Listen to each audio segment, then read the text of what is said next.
Update from Pittsburgh. That game is now tied 1-1 between the Diamondbacks and the Pirates as the D-backs get one run, I believe, in the third inning over in Pittsburgh at PNC Park. What's up, everybody? Welcome back to another edition of the Koeneke Hour here on a Tuesday, April 23rd, 2019. What's going on?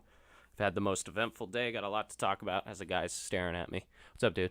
Got a lot to talk about. NBA playoffs tonight. They continue. Got baseball talk, got NBA talk, and got a lot of talk that's been going on in my life coming up. Welcome to a passionate, heated, incomparable, and a very inconsistent discussion about everything in sports to my friends and families down south, back east, and up here in Sacramento. Thank you for tuning into today's program. Make sure to check me out on Twitter at the Koeneke Hour. The podcast is on YouTube. Just search my name, Nick Koeneke, Koeneke, or search the Koeneke Hour, or search the Keep Calm and Stay Offended podcast, my podcast, and you'll be able to find all podcasts of this show, all interviews, and everything radio that has to do with me. Also, check out my Instagram at Nick Koeneke. So what's going on? It is blazing hot outside up here in Sacramento. Heat's finally showing up. It's been raining for months nonstop. Cold, windy. Now it's just dry heat. And the summer is right around the corner. Got about 3 weeks left here at Sac State, not counting this week. So 2 more weeks after this, and then finals week. So really only 2 more weeks for me right here on KSSU Radio. So either 2 or 3 more shows, just depending on how my schedule works out. But what's going on? I gave blood today, and you know, heroes don't always wear capes. And when I was giving blood today, it's the first time I've given blood, I believe, and I was walking around campus. My class, I didn't go to school today. I mean, I went to half, and then I was like, nah, I'll go home. So I'm going home. I'm walking home. I'm like, cool. I'm going to have time to relax, maybe play some video games. I don't know. Walking through campus, a girl gives me a flyer, and I'm looking at it, and it's like, oh, we have a blood drive today. Give blood. I'm like, all right, sure. This is probably the best blood drive ever. Because I showed up. It was super quick. Gave them my information. I mean, the whole process wasn't quick, but I got in, and I got my process. And then they gave me a free T-shirt. They gave me free snacks, free soda pop. And everything was, like, smooth. And I've never experienced it, so I thought it was going to be, like, a doctor's office type thing. No. Gave blood. And as I'm sitting watching or waiting for the lady to put the needle in my arm, the girl in front of me who's having her blood taken at that exact second faints. She just faints. She goes out, and the doctor person just screams. She's like, help! I gotta get help! So people rush over. She's out. So people are like trying to wake her up. They're putting hot water, cold water, whatever. They're like shaking her legs. They're just come back to the light. She was out. Okay? She was out. Took her about, I think, probably 20 seconds to come to. But right before she came to, she started like shaking, like having a seizure. I was like, oh my God, what is happening? I'm like, was this a bad idea? Does this happen to everybody? As like the needle's right next to me, just not in my arm yet. Girl just immediately starts shaking. People are panicking. More people come over to like hold her down and try to get her up. She finally gets up. And she's like, oh, what happened? And, they're giving her salt because, blood pressure or, salt makes your blood pressure go up. She was out. And you guys ever been in a situation where you're kind of nervous about something and you turn to the person next to you and kind of do that nervous laugh like, hope that's not us. Girl faints in front of us during the blood drive. And I turn to the girl next to me who's also getting her blood drawn. I'm like, hope that's not us. Most eventful day. I didn't go to class. This is not how my day was supposed to be turned out. Supposed to go to school. Didn't go to half my school. Half my classes. Got some homework done. And then got this flyer. Then got a free T-shirt. Got free food. And then they gave me a Gatorade after. They're like, hey, this is good. It'll give you salt. It'll give you electrolytes. It'll give you sugar. get you, you're going to be a little lightheaded. And I am super loopy today. So this show is going to be off the rails. I guarantee it. I am not like, this is the first time I've done it, so I'm like all jacked up. And like, it's like I'm on drugs for the first time. I've never done drugs, let me put that out there. But it sure seems like it. They gave me a Gatorade in a can. I've never seen Gatorade in a can. I was like, this is crazy. I thought I was like delusional and I was seeing stuff. I'm like, is this Gatorade in a can? Never seen that before. Not once have I seen Gatorade in a can. So I got that. But yeah, this chick in front of us faints as she's getting her blood drawn. I turn to the chick next to me. I'm like, that nervous laugh when you know something bad's gonna happen. I turned to her. I'm like, I hope that's not us. Did not. And then she starts shaking like she's having a seizure. I'm like, oh my God, where am I? Thought I was in a real hospital. Yet I'm in the University Union at Sac State getting my blood drawn. Chick in front of me passes out. I turn to the girl next to me who's also getting her blood drawn. And I'm like, hope that's not us. Nervously laughing like, ooh. Crazy day. All right, let's get into some sports. I'm going to start doing my schedule totally different because I usually start the show with the Koeneke Rant of the week, but I'm going to start with sports because I've noticed the past couple of shows haven't been really sports driven. It's kind of just stuff I talk about. So I'm going to start with sports. But before I do, hey, Matthew Mandel in San Diego, thanks for tuning in, buddy. Matthew texts me about 10 minutes before the show. And I'm going to bring this up, the full story later, but I watched a romantic comedy over the weekend, and I've never felt the emotions I've felt during a movie like I did this weekend. And I'm not going to, spoil, I'll just preview. I mean, I was crying, I was laughing, I was heartbroken. And Matthew, I turned to him, so Matthew and I were weird. So we watch chick flicks together. That's kind of like what we do. That's our guilty pleasure. We watch chick flicks together. And I'm like, Matthew, you have to see this movie. He's like, why? I'm like, remember High School Musical? He's like, yeah. And I'm like, way worse. He's like, oh, no, I can't. And I'm like, I wanted to tell him about it. And then he's like, all right, I'll watch it. So then he goes and watches it. And he texts me 10 minutes before the show. And he goes, that crap was crazy. And I'm like, right? I'm okay admitting it. I think chick flicks are hilarious. But this movie, totally off the rails.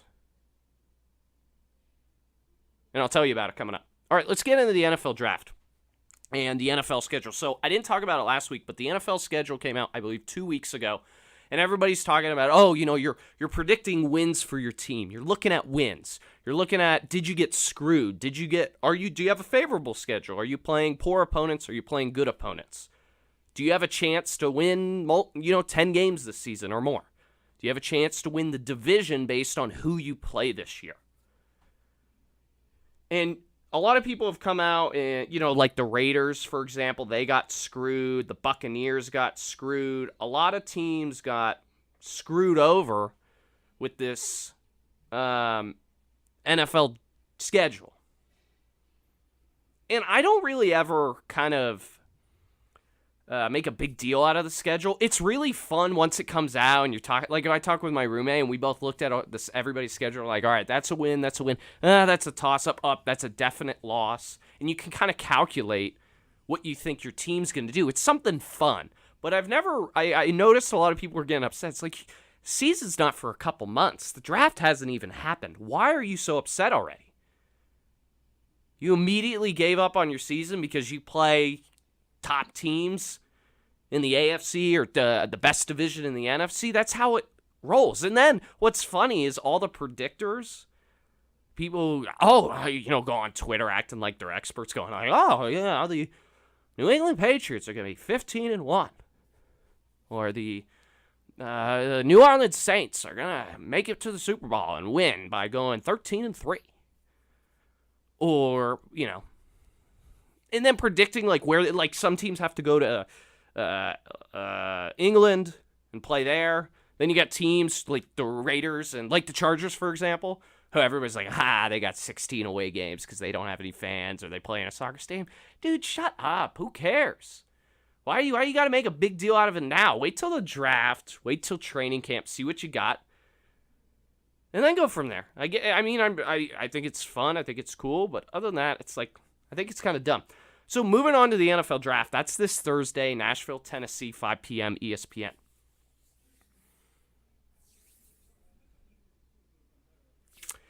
And I'm taking a long pause about that because when I think of this year's NFL draft, I don't know if you're out there thinking or, maybe you're really excited about the NFL draft. If you are, call in 916-278-3666. Come talk to me about your team. Come talk to me about, who's going to be picked first or what you think. But this year's NFL draft, much like March Madness for me, hasn't really caught my attention. Maybe it's because there's a lack of quarterbacks. Maybe there's a lack of big names. Maybe it's not like a big draft year. Because there's a lot of teams that are right in the middle. There's not a lot of really bad teams, and there's not a lot of really great teams. So everybody's kind of working with the same. And that's maybe why maybe I haven't been enticed to be like, oh, I wonder who's going to be drafted. I wonder who's going to go with who. I think the biggest storyline going in, obviously the number one pick is the biggest storyline going in. And then for me, it's got to be the Raiders with 3 picks in the first round. What do they do with those picks? Do they draft? Specifically, defense in the back end of that defense is awful. Do they go there? Do they get a pass rusher because Khalil Mack is now gone? Do they trade away those picks? But if you're looking at specific teams, NFC, AFC, the top teams, because that's how the NFL is driven, we talk about the playoff teams. We don't really talk about anybody else. We talk about the really bad teams and who they're going to revolve their organization around, and then we talk about the great teams, starting with the NFC. The Saints, what are they going to do? What did they lack last season? Obviously, it wasn't offense. Defense, it was subpar. Good team, but do they, need to make a splash in the draft? No. Who else? Who else is at the top of the NFC last year? Who made it to the Super Bowl? Rams. Thank you. Rams. Rams are right there. I think the Rams are very overrated. I do. But they got a quarterback. They got a running back. They got big-name players in the defense that seem to not be able to make plays. Do they need to make a big splash in the draft? I don't think so. This is what I'm getting at. Like, not a lot of teams, in my opinion, have to have a great draft before this season. Move over to the AFC. Patriots, what are they going to do? They're starting to look at replacing Tom Brady. Tom Brady's got a couple more years. I don't care who you are. You could say he plays till 50. He's not playing till 50. They're going to try to get Garoppolo 2.0. But other than that, there's no big names where you're like, they're in the back end of that draft, and you're thinking, the Patriots can take these guys. Top of the AFC. Steelers, for example. I always got to bring up the Steelers. What are they going to do? Are they going to go running back with Le'Veon gone? Wide receiver, Antonio gone. Defense that struggled inconsistently. So they were great sometimes, really poor other times. Chiefs, what do they do? Terrible defense. Chargers, what do they do? Great outside pass rushers. It looks like Phillip Rivers isn't slowing down. I always trash the Chargers. They were a good team last year. Do they make the playoffs this year? I don't think so, just because of the inconsistencies. But do they need to make a big splash going forward? Maybe get a running back. And you might think to yourself, why in the heck would the Chargers draft a running back? Melvin Gordon is consistently injured and consistently inconsistent. So what do the Chargers do in the draft? What's up, guys? What do these top AFC teams do? What do these top NFC teams do? Looking at the first overall pick, everybody's saying Kyler Murray's going to the Cardinals. Why would the Let me ask this question. Why would the Cardinals draft another quarterback after they just drafted one? That's admitting, and I don't care if it betters your organization, but that completely admits that last year was a awful failure, which it was, but that regime of GM coaches They in that ownership, specifically, if you look at the Cardinals ownership, they're saying, oh, we totally screwed up and we give up on Josh Rosen. I think Josh Rosen is an awful quarterback. Said it from the beginning. Said it at UCLA when he played there. They were garbage. He was garbage, and somehow he got drafted. He's not the answer. But do you immediately, after 1 year, give up on that and draft Kyler Murray? My opinion, no. Kyler Murray is not deserving of the first overall pick. I just don't like the guy. And here's why. It's not the play on the field. It's not necessarily his size, which is a bit of a concern. The reason Kyler Murray does not deserve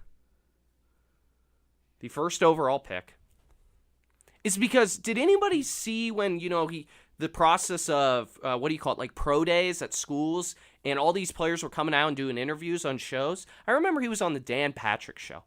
Not a big-time show that everybody's like, oh, I know that show. Oh, I watch it. He was on the Dan Patrick Show. The guy, for a quarterback in this league, you have to be a leader, you got to have personality, and you got to be able to play ball. A lot of people are looking at, who's the next generation? The old generation, who? Eli, Roethlisberger, Brady, Rivers, Breeze, those guys. They're looking for the new generation. Baker Mayfield's one of them. What does Baker Mayfield have? I can't stand Baker on the field, but gosh, is he funny. He's a great player, but as a Steeler fan, I can't stand him. But what does he have? He can obviously play. He showed that last year. He's got personality, which I greatly underestimated as a quality that quarterbacks should have, and he's got leadership. What does Kyler Murray have? Nothing. The guy barely speaks 2 words in an interview. Guy's tiny, second of all. He's going to get killed. And what kind of leadership? I don't know. I didn't follow Oklahoma football. But if you can't have a decent conversation with a well-known sports media analyst who brought you on the show to ask him, hey, do you want to play baseball? Do you want to play football? What are you going to do? He says, we'll figure it out. Guy sounds like an idiot. A complete moron to me. Is Kyler Murray deserving of the first overall pick? You guys tell me. But the Cardinals would be dumb to draft him. I think you go elsewhere. I don't think he's a good quarterback. I just don't think he's going to work out. Maybe pick somebody else or go a different position. But this draft has not really had any press so far. Hasn't had any, like, get me to the show, Like, get me in the store. You know how, like, grocery stores, they put booze and stuff you buy normally all the way in the back because they just want to get you in the store. Once you get in the store, you start buying, looking at other things. They put big coupon signs out front, 50% off. Then you walk in, you're like, this is regular price. Yeah, but the stuff's in the back. You haven't enticed me enough to get into the store. Not only get in the store, but get in the back of the store. You're listening to the Koeneke Hour on KSSU Radio 529. Here on a Tuesday. Got a lot going on today's show. We're going to hit a break shortly. But yeah, the scheduling, I don't know. We'll see. I like looking at it. I'm like, oh, that's a win, that's a loss, but I don't get too invested in it. The NFL draft, I'll watch it. Nick Bosa, maybe he goes 1. Imagine if the Chargers had both Bosas. Oh my gosh, that would be hilarious. No way that's going to happen, but that would be funny. Imagine if Steelers draft a running back first round. That'd be hilarious. I don't think that's the necessary need, but that'd be funny. I'm not really intrigued this year. I'm not. I'm going to watch some of it. I'll probably watch the first couple of picks, turn it off, come back on when the Steelers draft, and then turn it off. If you watch round after round, pick after pick of the NFL draft, do you have a life? I don't think you have a life. If you're sitting there round after round, who's your favorite team? Say your favorite team's, I don't know, Green Bay. You're like, I can't wait for the Green Bay pick. And you're sitting pick after pick, round after round, just waiting for the Packers pick. Don't you have a life? Wouldn't there be something more enticing instead of listening to, Joe Blow, talk about, wow, this guy's got great demeanor. He's got great speed. Did you see his squat totals. He's insane. He's a freak athlete. They do it over and over again, and it's for like 5 hours, and I can't take all of that. I could take like an hour of it. Just give me what I need to know, and then tomorrow morning, I'm going to get on my computer. I'm going to look at all the names, and that's it. Don't get too like, oh, this guy's got great speed. He's got ball hawking potential. He's this, he's that. It's stupid. And if you watch the NFL draft pick after pick, you seriously need to get a life. Don't mean to be, brutally honest, but I did have my blood drawn, and I'm a little crazy today. Coming up, we got Stop It right now. NBA playoffs. I'll touch up on that. Still got my rant.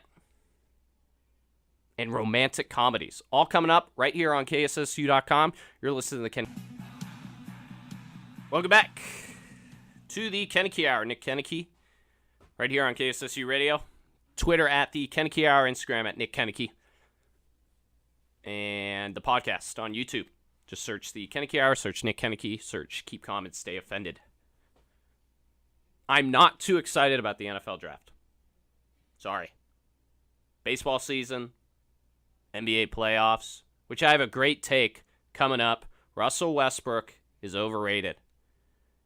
And he's one of the worst playoff superstars that's ever played this game. I'll explain coming up. But I'm not too excited about the draft, man. I ain't. Kyler Murray does not deserve to be the first overall pick. He doesn't. Just listening to the guy makes me want to jump out of a window. All right, coming up, we're going to talk NBA playoffs, like I said. Koeneke Rant of the Week. And much more. But before we do that, let's get into some Stop It right now.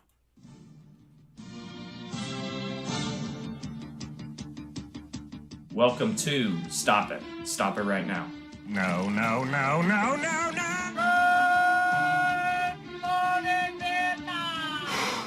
Boy, that escalated quickly. I mean, that really got out of hand fast. Stop it. Get some help. I am so lightheaded. Is that bad? I think that's kind of bad. The lady who drew my blood, she's like, if you're not feeling well, give us a call. If it gets really bad, dial 911. I'm like, what if I feel lightheaded? She's like, yes, that's not good. And that's how I feel. I'm fine. I just need water. Don't worry about me. Mom, if you're listening, don't worry. She's not listening. My mom doesn't necessarily agree with the things that come out of her son's mouth. Stop it right now. I just, let me get the segment up on my computer so I can remember what I'm talking about. Yeah, so I was talking with a friend the other day, and I get constant messages from people, about my radio show, or the things I say on my Instagram, or the things I tweet, or just the things I say to people. So, here's what I'm getting at. Stop it right now with being offended. Stop being offended by my opinions. Listen, I don't read or do any research, people, to back up what comes out of my mouth. I just say what I'm thinking.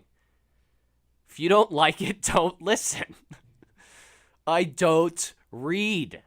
So for people to get insanely upset to be like, you know, what you said was completely wrong. Or even if they're not upset, they just don't agree. It's like, yeah, dude, half the stuff I have on the show or the things I tell people, I just say it, even if I have no idea what they're talking about. You could be like, hey, due to the sun's rays, fat people are causing global warming because they're absorbing too much light and, stuff like that. I would just say that if you asked me about global warming. I don't care. Stop it right now with being offended by what I say. If you don't like it, don't listen. I don't read or do research, people. I don't. I just say what I see, and I say what I want.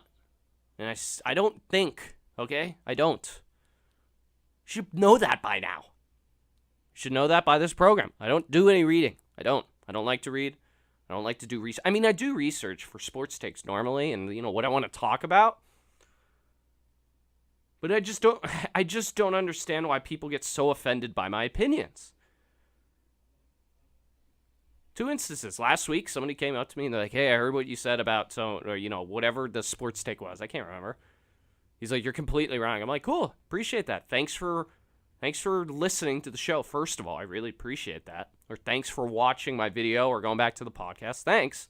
But if you disagree, why don't you call in? Why don't you say, hey, you know what? Kyler Murray is deserving of the number 1 pick. Or, hey, what you said was wrong. This is the evidence I have backs it up. It's like I would read it and I'd be like, hey, you know what? You're right. You're probably right. Then I had an instance where somebody I've known for a while sends me a text. It's like, what you just said is apprehensible behavior, and you should not say it. Like, I stirred a lot of cooking with my Game of Thrones rant last week about how I don't understand why it entertains people based on what the parameters of the show is, rape, incest, and dragons. Like, how? That's not amazing. Like, what's so great about it? Somebody's like, you should just watch a show. You should just watch it and see. I've seen some of it. I'm not, seen a couple episodes. Doesn't get me, being like, oh, I gotta watch it today. They were offended. They're like, that's the worst take I've ever heard. Stop it right now with being offended by what I have to say. If you don't like it, don't listen. Guys, I don't do any reading or research. I just say what I'm going to say. So stop taking it so serious. All right, guys, let's move on to the NBA and the playoffs coming up. Tonight, 2 games on tap, 2 Game 5s, San Antonio, Denver, and I think it's Portland, OKC, right? Yeah, Portland, OKC. Here's my reaction to the playoffs so far. I'm going to dive into games. I'm not going to dive into specifics, but Russell Westbrook is the most overrated impact player in the NBA during the playoffs. He is. Somebody want to argue with me about that? Here's my point. Russell Westbrook is built for the regular season. He's a guy who's going to get you quality numbers. 20, 10, and 8. Every night. Every time he steps into the gym, there's a good chance that he's going to have a triple-double. He's just that type of player. He's that type of athlete. He's a freak of nature. That's what he is. Great player, built for the regular season. He's built to fill up your stat sheet. He's a great regular season player because he fills up individual stats and he gets you, he gets you into the playoffs. That's what he does. He gets you in. Doesn't really do anything after that. He's selfish. He doesn't, and the problem with Russell Westbrook for me is he doesn't make anybody around him better. He doesn't. Sure, you could say he's the best passer in the league. He's got insane speed, and he's going to score on fast breaks. You could say, he can hit the 3 on occasion, which he can. He's not great, but he can.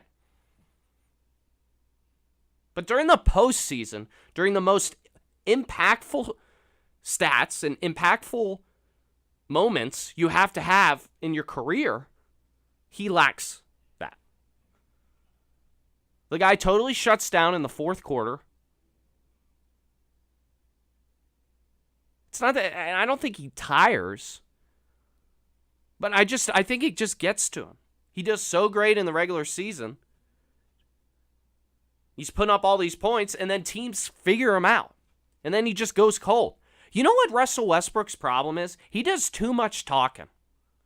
Is anybody going to admit that? Is anybody going to come out and say, hey, Russell Westbrook needs to stop talking and focus on what's going on the floor. He's the most overrated impact player in the playoffs in NBA history. What does he do? Somebody, please, out there, tell me. What does the guy do?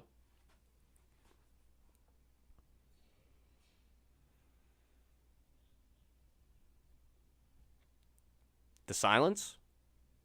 What has he done against Portland? Talk crap to Damian Lillard? Because that's all I see.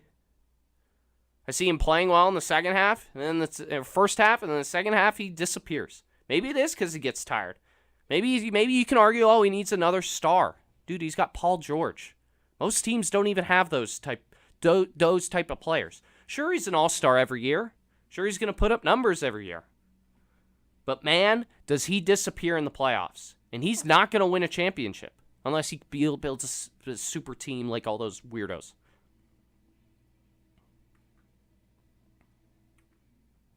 Russell Westbrook is the most overrated impact player. What are all-stars supposed to do when they get the playoffs? They're supposed to show why they're an all-star. They're supposed to show why they're deserving of an MVP. Russell Westbrook can't get even out of the first round. And he talks all this hype about himself. Talks himself up, talks trash to other players. It's like, dude, what are you doing? Especially in the second half. Didn't he have like 1 point in the fourth quarter in Game 4? Somebody check me on that. Maybe it was Game 3, I don't know. When I saw that stat, I'm like, yeah, this is what I've been trying to preach, man. Great player. Great regular season player. Postseason, when you're in a 7-game series, when you're up against the best of the best, sure, he's going to get you good, he's going to get you numbers throughout the playoffs, but he's not making impactful points. He's not making impactful stats. Sure, he's getting, a easy layup here or whatever, but when they need a big shot, when they need great defense, when they need a board, when they need a guy to push the pace, get down the floor, get a shooter open, he doesn't do that. He doesn't. Russell Westbrook is the most overrated player, impact player in NBA history during the playoffs.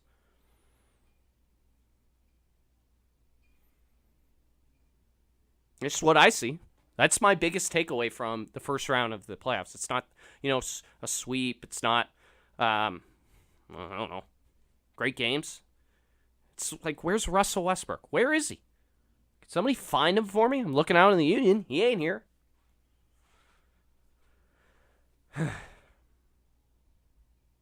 I don't get it.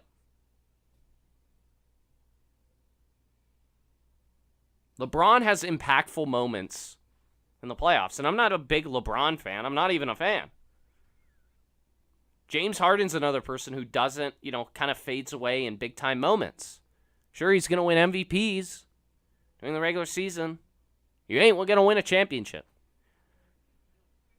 Russell Westbrook's like that. Maybe it'll be different if he was in the East. I don't know. That's a hypothetical. But the guy consistently talks trash, talks throughout the game instead of focusing. If I was Billy Donovan, if I was, a player, a veteran player on that bench, I'd go up to Russell. And you can't tell Russell. That's the problem. You can't tell Russell Westbrook what to do. Because he's all about himself. And he's like, you can't trust. His dad taught him, you can't trust nobody. You can't do this. You can't do that. It's like, how people, this is what I've learned in life. You know how you grow as a person, as a friend, as a family member? You grow from failures, or you learn from experiences, learn from people. Guess what you do? You listen. Russell Westbrook doesn't listen. He does what he wants, and he gets his own. Explains why he can't win a championship. Explains why he can't get out of the first round. Explains why half the league hates him.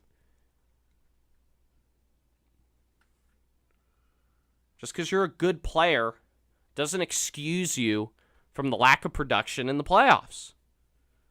I don't know why more people aren't talking about this. I don't. Most overrated impact player. Because there is no impact. He doesn't have a big impact in playoffs. Regular season, yes. Not in the playoffs. So what it really should say is the most overrated player, just regular player, instead of impact player. He's supposed to make an impact. People expect that. He doesn't. Consistently, he doesn't. Sure, he has a great game here. He makes a big shot. That's it. Then he comes back the next night and puts up 1 point in the fourth. You're going to do all that trash talking? Russell Westbrook, you need to start listening to people. That's how you learn. That's how you move on. That's how you fix mistakes. That's how you get better. But Russell Westbrook does not listen. He doesn't. And I think he'd be a much better playoff player and impact player if he did. 5:50 here on KSSU Radio. I'm Nick Koeneke. This is the Koeneke Hour from 5:10 to 7. Never get to 7. Don't ever actually start at 5:10. I either start a little early or a little late. Twitter at the Koeneke Hour, Koeneke, Nick Koeneke on Instagram, and the podcast on YouTube. Search the Koeneke Hour, Nick Koeneke, or keep calm and stay offended. You'll find it. Coming up, going to recap some baseball. We're going to talk about that romantic comedy that just mess me up mentally. And you go, Nick, isn't that like for chicks? Yeah, I know. It's my guilty pleasure. Sue me. And the Sided.co debate of the week. All coming up right here on KSSU.com. You're listening to the Koeneke Hour. Getting into some baseball shortly. Got 3 or 4 more segments. Not going to get to 7 o'clock like I always never end up getting at. This radio station gave me an extra hour this year because of my commitment to the radio. And I never use the full 2 hours. And it's not that I run out of things to say. It's just more of I focus on what's important that I want to bring up. I just don't want to blabber on for 2 hours. I mean, I can, but I think the quality of the show goes down if I do. Get what I mean? I mean, I could talk the NFL draft all you want. I can talk about, baseball all you want. I could talk baseball for days. That's my bread and butter, is baseball. I can talk NFL all the time, especially during the season. That's all I do is talk NFL during the season. Complain about the Steelers. Just hate on the Patriots. Consistently trash the Chargers. Just because I had and currently still have Charger friends that are Charger fans, and I just love I love pushing people. I love it. I just love pushing people's buttons. Like, yeah, this is what I think. What are you gonna do about it? Just like with Russell Westbrook, man. What does he do? Somebody tell me, what does he do? Somebody refute me. He's overrated. He is. Even during the regular season, he's overrated. Not that overrated, but come on. Damian Lillard is making him look like a clown out there because all Russell's want to do is like, yo, man, I've been doing this. He said this. I can't say most of what Russell says on the floor, but he's like, man, I've been doing this for years. It's like, yeah, you have. You've been losing for years. You've been losing big-time games for years. What have you done? You're going to lose in the first round once again. And year after year, the NBA just sucks up to you. I would say other things that I'm not allowed to say on the radio, but to be clean, people suck up to him. What does he do? Come on.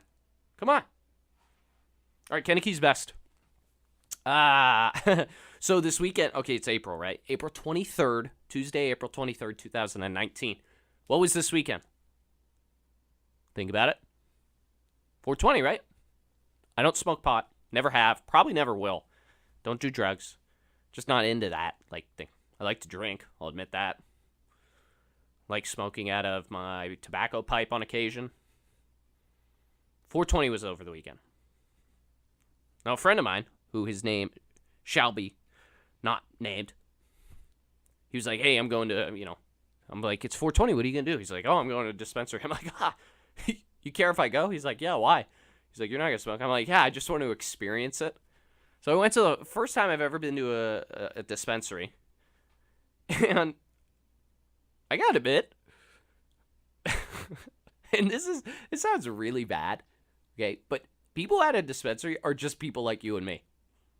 And if you're out there, if you're like a weed smoker or, all that kind of stuff, you're into that, you'd be like, yeah, what the heck? Why would you think we weren't any different? I don't know. I grew up in a conservative military family. What else am I supposed to think? So give me some slack. But I went to a dispensary. I'm like, hey, there's like average Joes everywhere. Just normal. Just I'm up here. Had to wait like an hour. I don't know why my friend's idea of going on 420 was good. Like, it wasn't a good idea. We didn't think it. We showed up and they're like, hey, there's a line. We waited like 30 minutes just to get in there. Because it wasn't a big like store, so you couldn't just hang out and look around. Guys with guns. I didn't know it was that crazy. Take your ID. They put you in like a data system. It's like, where is my information going? I don't need Obama to see that. Thanks, Obama. But yeah, I went to a dispensary, and everybody there is just like you and me. Like, I saw like a person who looked like a teacher, Saw somebody who maybe works at the bank. It's like, oh, hey, that's Jim on Fifth Street. Oh, what's going on, Jim? I'm just getting doing the usual, getting the groceries for the wife. Jim, you're at a dispensary. Gotta satisfy somehow. Just getting in. Getting what in, Jim? Everything.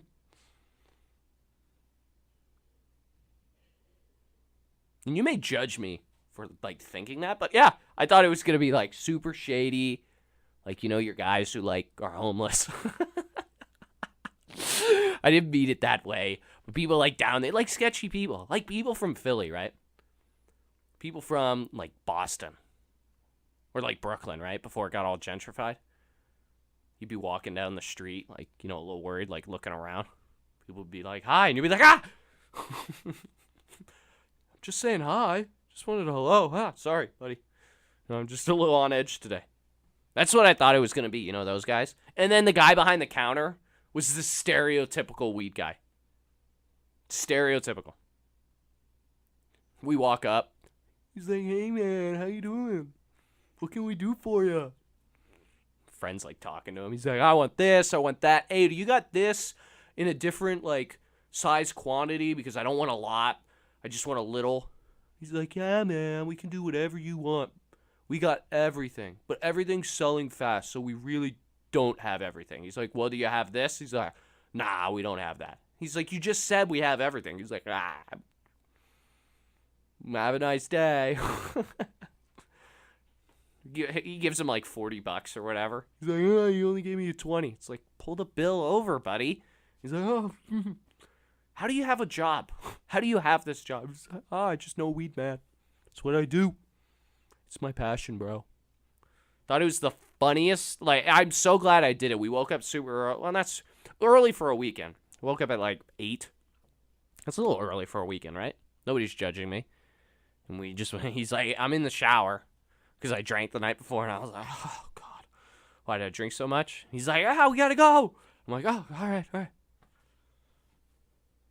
People just like you and me. Would have never thought.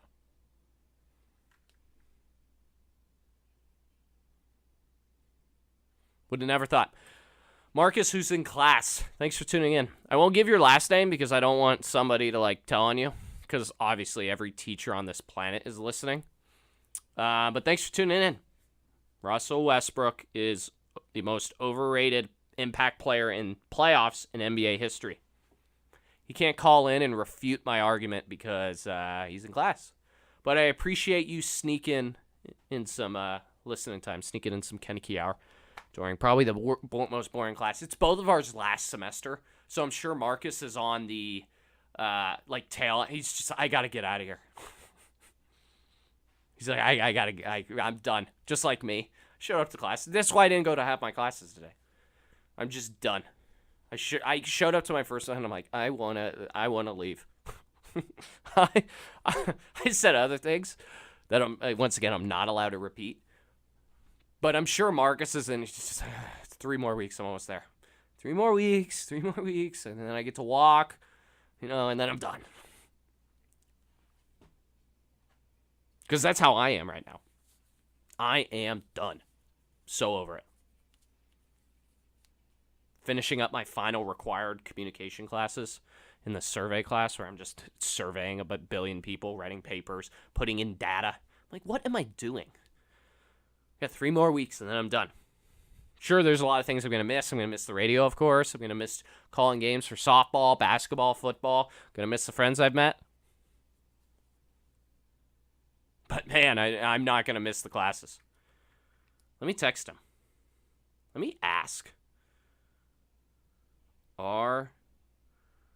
If you're still listening, are you over school? See what he says. Then I'll let you know after this next segment. All right, baseball. So baseball in full swing. Major League Baseball in full swing. Recap. So we're about, 3 weeks into the season as we head towards the month of May. And here's my, take. I've got 3 impressions of what I've seen so far. Obviously, I have to bring up the Pirates, just like how I have to bring up the Steelers. The Pirates, man, they could be one of the better teams in the National League. And what I'm getting at is I don't think it's sustainable how they're playing right now. But they could be one of the better teams in the National League if they could just have timely hitting. I'm not saying they need home runs. I'm not saying they need on-base percentage. I'm not saying they got to put up 10 runs a game.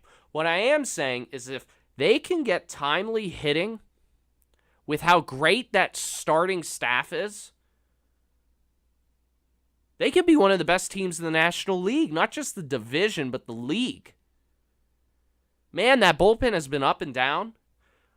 But what's been amazing is that starting staff. 1 hiccup, and that's it. I've had 1 hiccup.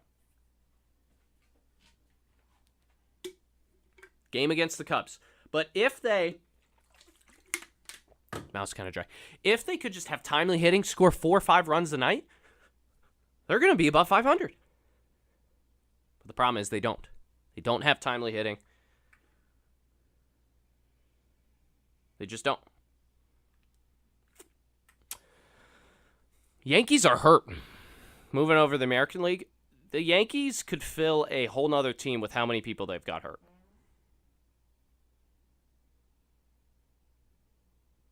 It's amazing how injured that team is. That's a team that could be favored to win the pennant. That's that's probably the biggest storyline in the American League. It's not a team, it's not a player, it's how hurt some guys are on just one team. Just one. And every division is up for grabs. And upside down right now. Let me go through the divisions for you. Team leaders. American League East, a team that has the Red Sox and the Yankees. Red Sox are 5 games under 500, while the Yankees are 2 games treading water, 2 games above 500. But who's in first place? The Tampa Bay Rays at 15-8. Just like the Pirates, they're in games and they're winning games because of pitching. They just both have to find a way to start hitting. American League Central, the Twins, who should be a losing team this year. They're leading that division. Division's not really that upside down, but you got a lot of surprises so far. It's a big surprise. And we'll go over surprises and disappointments later in the program. And then the West. You got teams like the Athletics and Angels who have all these star players who should be competing for a division title, but right now they're in second and last place. Second to last and last. You get the Mariners, who did a fire sale during the offseason. They're 7 games above 500. You know why? Because they can hit home runs. They have timely hitting. Moving over to the National League. Upside down, not really in the East, because you got the Phillies at the top, but they're tied. And that's jam-packed. You got the Phillies, Mets, and Braves. Mets will taper off, but you got the Phillies and Braves. So that's probably the most normal-looking one. Like, where you're like, okay, we saw that. That's what's happening right now. The Central, Pirates currently tied for first place. They weren't supposed to compete. Then you got the Cubs, who are 500, who had awful starting pitching, who got no production out of their big-name guys like Lester. They're at the bottom. Well, the Reds are at the bottom. They're right there. And then the West, it's kind of, the biggest surprise out of the West is you got the Rockies. Rockies who are supposed to compete for a division title. They're in second to last place. But then you get the Dodgers, who everybody's like, yeah, they're probably going to play well once again and then, fail somehow to not win a championship. But the biggest surprise for me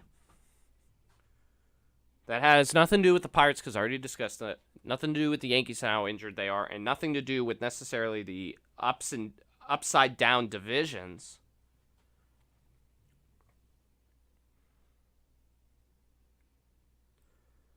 would have to... it's interesting, because I talked about this before the season started. I thought the Rays could really compete. So that's kind of the biggest surprise, but it's a surprise to everybody else, but not a surprise to me. That the Rays are leading the division 7 games above 500, and they are pitching like crazy. Think about this. They're 15-8. They're 5-5 in their last 10. So the Tampa Bay Rays definitely have to be in a small market, a market that really doesn't want them. They're kicking butt. And that's definitely a team to watch out for next month and see if they could but stick around. Because with these small market teams, it's always, they're competing through the summer months and then they taper off. See if the Rays are one of them. Biggest disappointment so far, you could bring up the Rockies and how slow of a start they've had, but they've really, gotten things together. Not yet.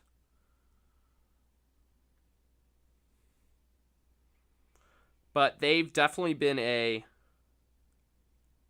we'll see. I think they're a disappointment right now. But the biggest disappointment has to be the Angels, right? You get a new manager. You got you got power names on that roster. Shohei Ohtani, who hasn't seen any playing time, but Mike Trout. You got a little pitching. 5 games under 500. The Angels were supposed to, make a step forward to maybe competing. But they've got the Angels. They're interesting. The LA Angels, Anaheim. I like calling them the Anaheim Angels because there's already an LA. All right, but the Angels, they always seem to just disappoint. Everybody's got expectations. You got the best player, arguably in the history of the game, on your team, and you consistently disappoint your fan base. That's what they're doing right now.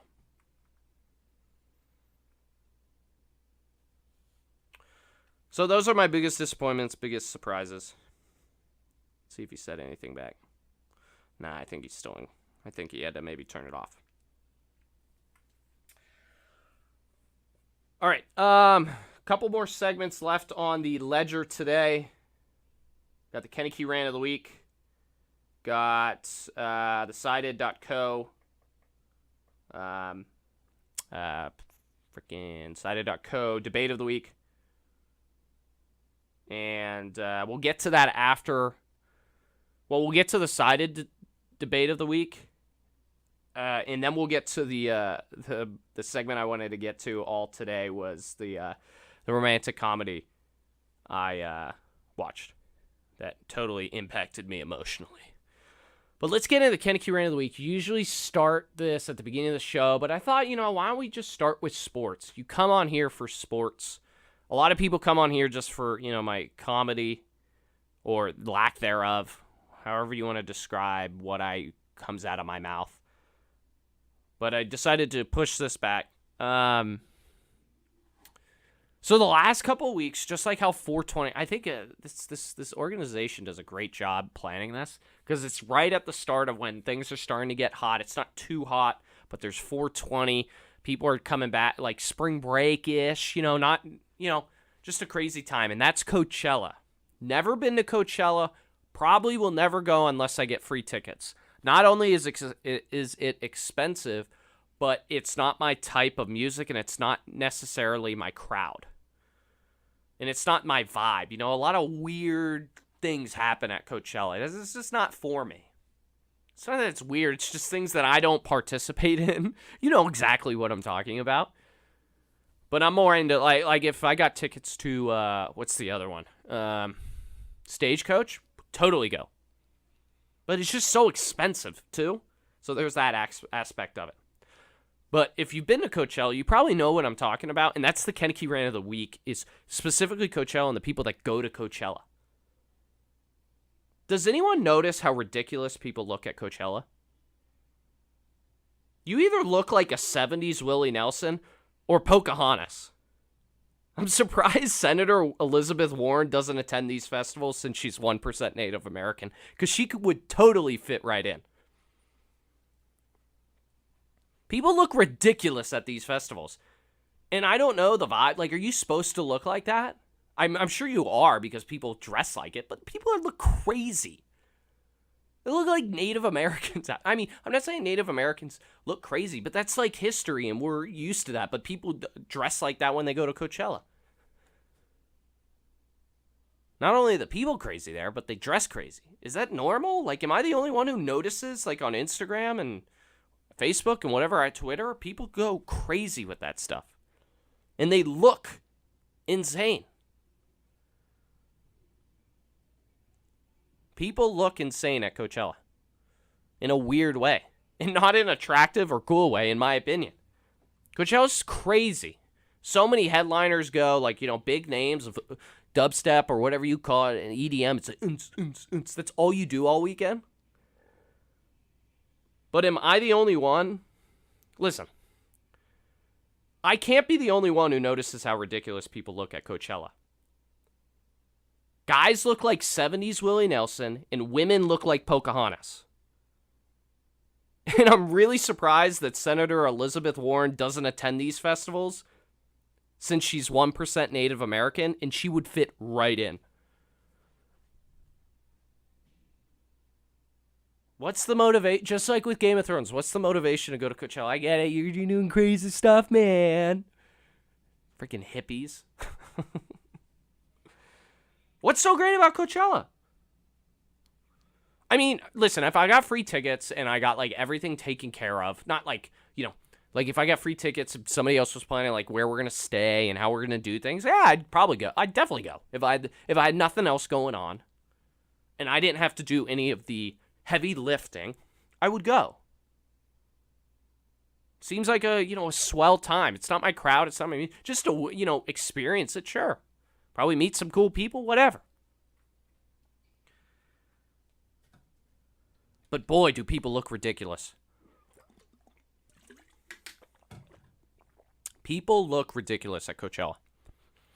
People posting on something like girls. Like, that's another thing at Coachella, right? Is people spend more time taking selfies or posting to Instagram than they actually do watching or enjoying the music. Right? But people look ridiculous. You look ridiculous. Sorry. But girls, like, posting like, oh my God, here, let me get this angle, let me get the sun, let me get my shades, let me get this, let me get that. People look ridiculous at Coachella. Sorry, you do. And then you know what bothers me? And I talked about this last week, is when people go on Snapchat or Instagram story and they post video after video after video the same like loop of the song of somebody they're watching, and they're just staying like for 2 minutes, just recording loop after loop after loop after loop. And you're like, first of all, I can't see anybody. Second of all, I can't hear anybody.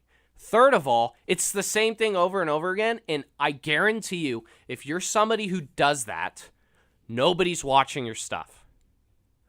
So why waste the time, waste the money to portray that you're having a great time at this festival rather than just doing it?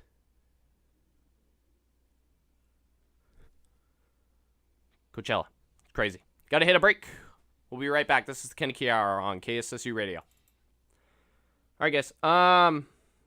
2 more segments, and I'm really excited about this next one. And before I get into it, remember to check out the podcast on YouTube. Search the Koeneke Hour. Search Nick Koeneke. Search Keep Calm and Stay Offended. Also check me out on Instagram at Nick Koeneke, and check out my Twitter at the Koeneke Hour.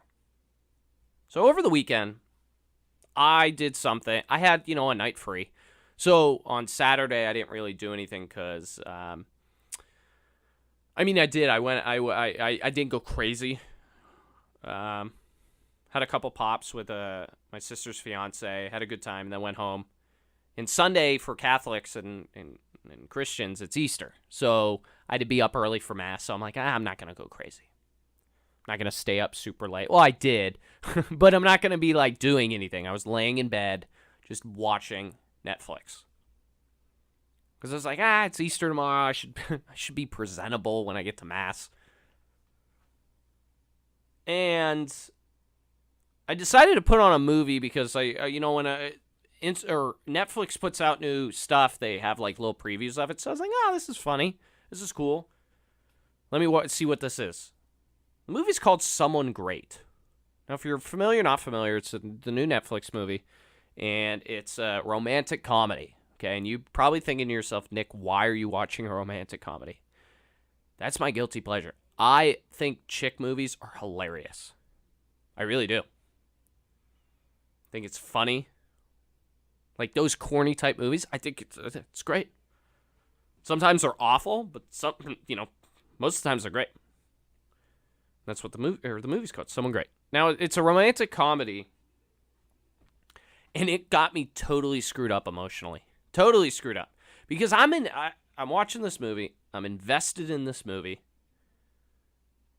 Okay, I'm invested in the characters. Now, not to spoil anything, but it's about basically breaking up with somebody and having to deal with that and the immediate impacts of having a relationship split. And so throughout the movie, not only is it funny, not only are the characters really good looking, chicks are really hot, guys are really hot. It's a good looking movie, and it's a funny movie, and it's got a good story. It's got a good feel to it. You know how you're watching a movie and you don't really necessarily know what's going to happen? But there's a good feeling. You're like, I'm really invested. So I'm invested in the characters. I'm invested in this relationship. And then it goes totally south to start the movie. Because the whole movie is about dealing with it. And immediately I'm like, I don't know what's going to happen. And there's 4 main characters.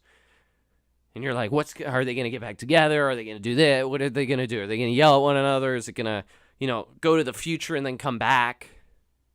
And it was one of those movies where it was doing scenes from the past during the present. So I really enjoyed that. And it was emotional, and it made me laugh, it made me cry, it made me I'm okay with admitting it. And it made me like, what is love, right? That moment, it's 2 a.m., and you're just thinking about, what if this worked out? Or what if this person loves me? That kind of stuff. But the movie got me so screwed up because the ending is not, I'm not going to spoil it for you. The end, and I encourage you to go see it.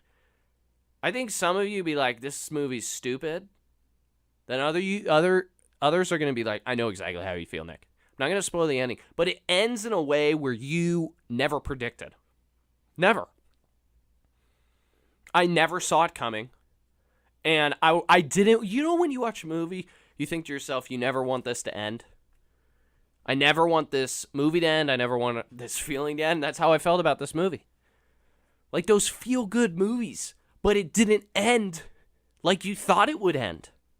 I'm not saying you felt bad after. I'm not saying you didn't feel good after. I'm just saying it didn't end the way it did. And that's why it got me emotionally like charged up. Because of this romantic comedy, it kind of got me thinking. I texted Matthew like I told you. Texted him. And I'm like, bruh, gotta watch this movie. And then it got me thinking. So after, it's like 2 o'clock in the morning, I start writing stuff down. Because lately I've been doing the Love Guru stuff. Where I just been spewing, not relationship advice, but how we're supposed to treat one another. Because, granted, I know exactly what I'm talking about. I really don't. I don't. But the movie got me thinking. And I kind of saw this because, the movie's about a breakup and things like that. And like it got me thinking before, like those are such tough times in your life and those are such big issues in your life. And times you got to deal with that we're all going to experience. But it also got me thinking about like how we're supposed to treat one another and especially relationships, like romantic relationships. And this is kind of what I came up with. Okay, and what I was thinking, like, after the movie. So bear with me, because I'm doing this Love Guru stage, and let me just get into it. In life, we all have one common goal, and that is to find love. Yet when someone bravely takes the leap of faith and shows us affection and vulnerability, we take advantage of them because of our own insecurities. Love and expressing one's feelings shouldn't be a game for the sender or receiver. If you're playing with someone's infatuations to better provide self-satisfaction and attention for yourself, it will only create a bigger void in your heart and make it harder for you to find what we're all pursuing. When we stop playing games, then we witness something that is real and genuine. What do you think? Because I'm getting so sick and tired of witnessing, of experiencing those situations where, for example, you're really into a girl or you're really into a guy and they don't necessarily feel that same way, but they decide to take your affection, take advantage of your affection.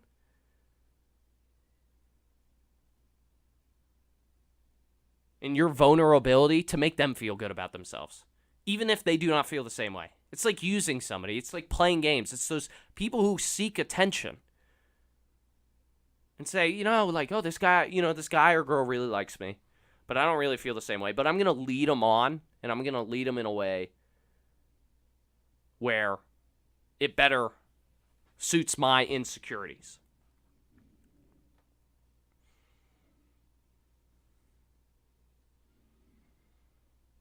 Get what I mean?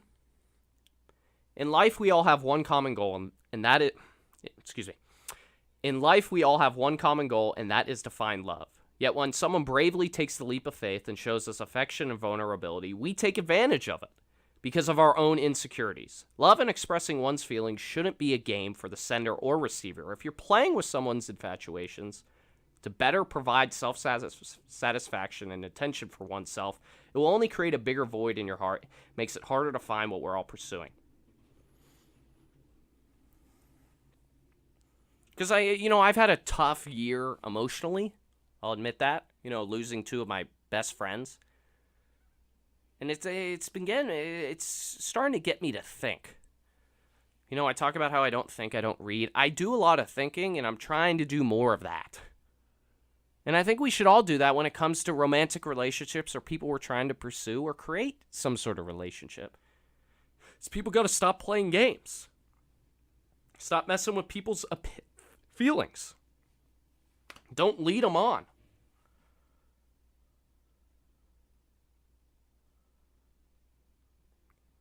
If you're playing with someone or leading them on to better provide self-satisfaction and attention for yourself, guys, that's not good.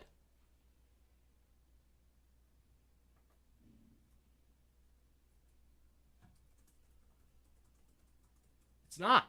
Sorry, I had to write down something. It's not. And I'm getting sick and tired of seeing it.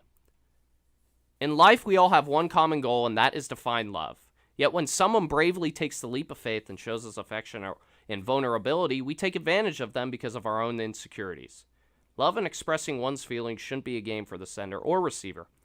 If you're playing with someone or leading them on to better provide self-satisfaction and attention for oneself, it will only create a bigger void in your heart and make it harder to find what we're all pursuing. When we stop playing games, then we witness something that is real and genuine. That's what I got to say on that.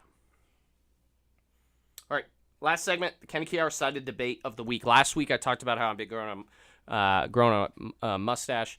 A lot of people don't like it, but I don't care. I think it's funny. I think it's hip, whatever. Father, Colonel, hates it. He says it better be gone by the time I get up there in 3 weeks. So my question is, to you,